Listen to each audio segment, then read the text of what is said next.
Hey everybody, welcome back. Comic review time, where I pop into frame for some reason, just because it's fun to do. And I talk about the comics I've started reading, usually an issue or two at a time, and just kind of give you spoilers and all that stuff, talk about the whole book, show some of the pages, all that kind of thing, and just kind of geek out about the new books I'm reading. So hopefully you guys are enjoying this. I'm new to comics. These videos I'm new to making. They'll improve as we go, and you guys can please give me feedback and suggestions, whatever you want to do. I'm loving collecting comics again, and this is just a byproduct of doing it. You get to share the journey with me. But today we're here to review issue number 1 of The Unstoppable Wasp. Yeah. So this is a pretty good book. I don't know that I'm thoroughly hooked on it yet, but I'm going to give it a few more issues. There's some things about this book I did really love, though, and some things I really appreciate. This is definitely a spotlight for women, for young girls particularly. I think it's going to be a really good read. It's very inspirational in that fact, without ever really getting heavy-handed. So I quite dig it. So let's just jump right into this book and see what we think. It's been a few days since I've read this, so I kind of have to refresh my memory. So we start off with she is a Van Dyne? She's a Pym. Crap. Now I can't think of what her name was. That would be helpful, wouldn't it? I want to say Natalie, but I was saying Natalie and another thing, and who knows if that's who it is. You know, maybe I should have looked at this before. Anyways, we'll just call her Wasp for now until I find it. But she's hanging out with Miss Marvel, and they're in a bakery, Pakistani bakery, and she wants to try all these things. She's really enthusiastic and positive. Miss Marvel's going to help her go get her citizenship at, like, you know, the immigration office, I suppose. So she ends up buying a ton of sweets and everything, and just being super excited about it. And now she makes all the friends in the world in the immigration waiting room because she's giving out all the Pakistani bakery goods and all that. And then she goes to her caseworker and has to kind of tell the history of who she is and why she doesn't have documentation. Now, basically, it turns out she's from the Red Room, which I'm learning, you know, it's like where Black Widow and a lot of other characters were from. Kind of a Russian science thing or an assassin thing, but for Wasp, she was learning all the science. And she got to read the science journals and books for every single, like, Marvel super scientist, good or bad, and is like a huge, like, uber fan, like a geek fan of a bunch of the different scientist characters. And, you know, so she learned about the Pym particles and all that, and she figured out a way to create her own versions, which allowed her to escape the Red Room and go off on her own. And, you know, she found out her dad is apparently dead. I believe her mom is dead, all that kind of stuff. But she's still, like, just super positive, and she's getting the, you know, she's basically getting the caseworker all teary-eyed, and she wants to help her when there's a big boom, you know, big ruckus going on outside. So, of course, she runs to investigate with Miss Marvel, and it turns out, is it Black Canary? No, it's not Black Canary. That's DC.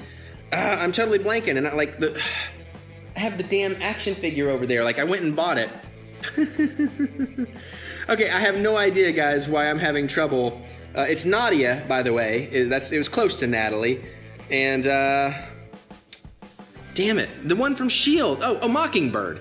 Mockingbird. Okay, there we go. God, stupid. Sorry, again, you know, I'm loving this. So they go out, and Mockingbird is fighting a giant robot, and Nadia is, of course, seeing all the weakness and weak points in the joints and all that. And Mockingbird's having a good time. They're joking about how she's just the one from S.H.I.E.L.D. that beats things with sticks, and she's fighting and everything, and she gets knocked away, and that's when Miss Marvel and the Wasp have to kind of hurry up and join in. Miss Marvel catches Mockingbird, sends her back to it. Wasp, of course, shrinks down and gets inside of the robot, you know, and she's antagonizing the villain and all that stuff. And basically sinks it to her suit, so as she moves, it controls the robot. And she starts dancing. And it was something pretty damn funny, too. What was she dancing to? Dancing Machine. Yeah, she was doing Dancing Machine, because she's making the machine dance, which I thought was pretty damn funny, to be honest. So, and it freaks out the villain. They finally defeat the villain and everything. You know, basically, they Empire Strike Back the legs, which is a pretty interesting joke they make later about why you say an Empire Strike Back. You know, because Nadia doesn't know anything about our pop culture, which makes her kind of charming too. It's another one of those fun things. So they all hook up.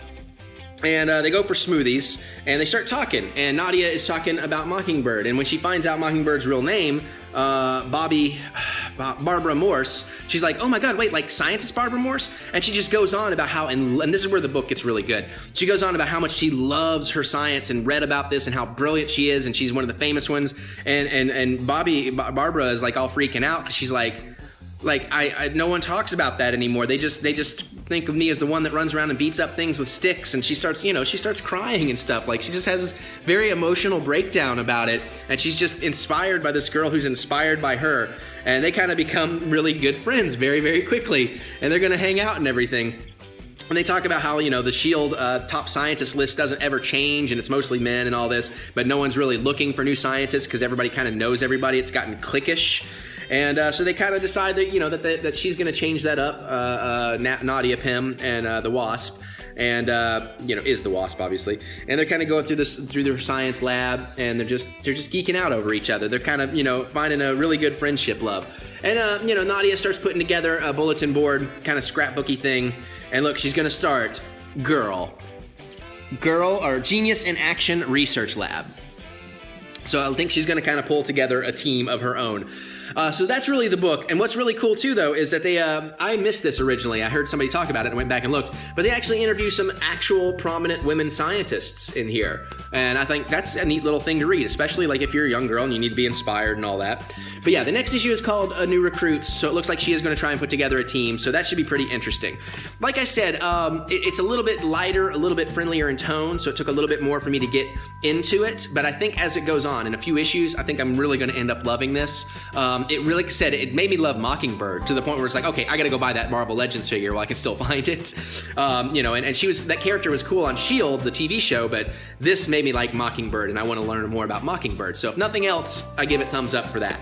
So that's my thoughts on issue number 1 of The Unstoppable Wasp. Now I want to know what you guys are thinking. Have you read it? Do you agree? Do you disagree? What you love, what you don't love about it, all that kind of stuff. Geek out with me down in the comments. That's what we like to do here. And other than that, you can click that thumbs up button. Give me the thumb of encouragement because I do love to be encouraged. All right, I'm going to get out of here, read some more books. I will see you guys later.